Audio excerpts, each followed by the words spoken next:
all these things you've heard about swing timing are probably wrong. Today we're going to talk about what produces the timing of your golf swing.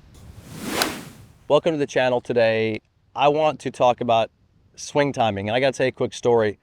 When I was a junior golfer, there was a woman pro here that I took lessons from, and she was great, and I loved her to death.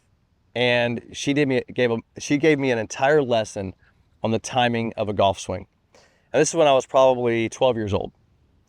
And it seems like from that point forward, there was always this thing in my head about making sure your swing had great timing. But what's interesting about it is I never think about swing timing anymore now that I spent time with Mo Norman and learned the single plane swing from him. And the reason is because timing in this scenario and what I learned, it's naturally created. So I want to explain that, how the timing of my golf swing is something that's based on a couple of factors that are put into the positions of the swing. So let me kind of get into that for a second.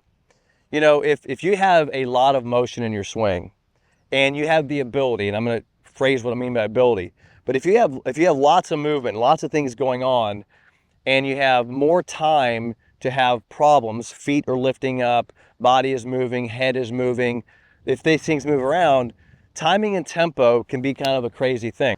But here's what creates timing in the swing, and this is where it all gets really simple and not so drastically complicated, is if I said to you, look, your body has range of motion limitations. In other words, they're built into your body. I do this all the time, but I keep repeating myself because it's a very important concept, is if I keep my feet on the ground and I go into my tilt and my side bend, do you see how I can only go so far? As long as I stay in my bends and keep my feet down, do you see how I'm limited, right? If I stand my head up, if I lift my foot, it increases my ability to move. But if I keep my foot down and I stay in my bends, I'm limited.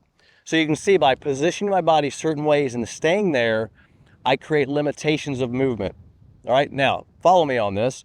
If I create limitations of movement, then no matter how fast I go, I can only go so far. Okay, so keep that in your head. So in other words, if I have this limit and I go as fast as I can, I still hit the same limit. If I go slow, I still hit the same limit. But if I go fast, right? But how about if I just go as fast as I want to, it doesn't really matter, right? Because I'm only going to hit that limit. Okay, keep that in mind. Now I can do the same thing in the downswing. From a single plane address, if I swing the club as fast as I want, but this creates a limit and that creates a limit and my tilts create limits, I can go as fast as I want. What if I said, look, go as fast as you want, swing as fast as you want, as hard as you want, anytime you want, right? But you can only go so far, you'll get a timing. Now, I'm not saying do that. What I'm saying is it's not going to matter. I'm going to say swing as fast or as slow as you want. You're going to have the same timing. Because when I do this, and I set up, I'm just going to swing. Now I'm going to swing 60%. Just energy, 60%.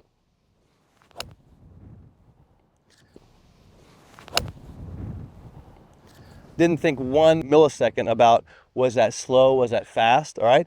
I'm going to swing a little harder. I'm going to give myself 80% on this one, right? 80%.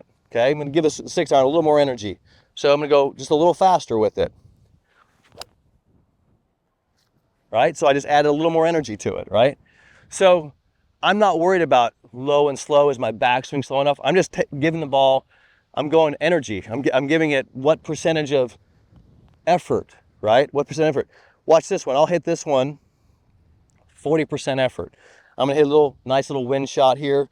Move my hands down in the club. Nice little wind shot. 40%.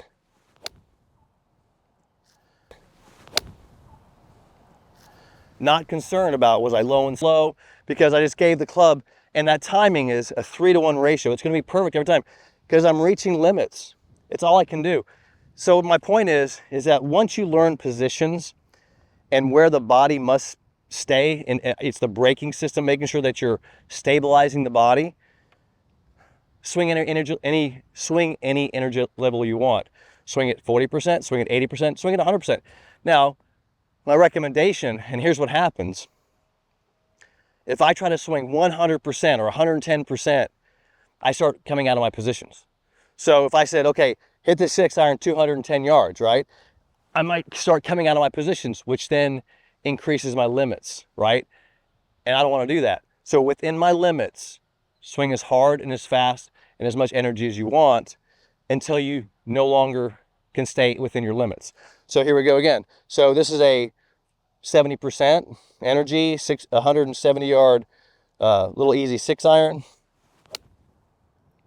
Perfect flight. That's the normal flight for this wind. Hits it right into the wind.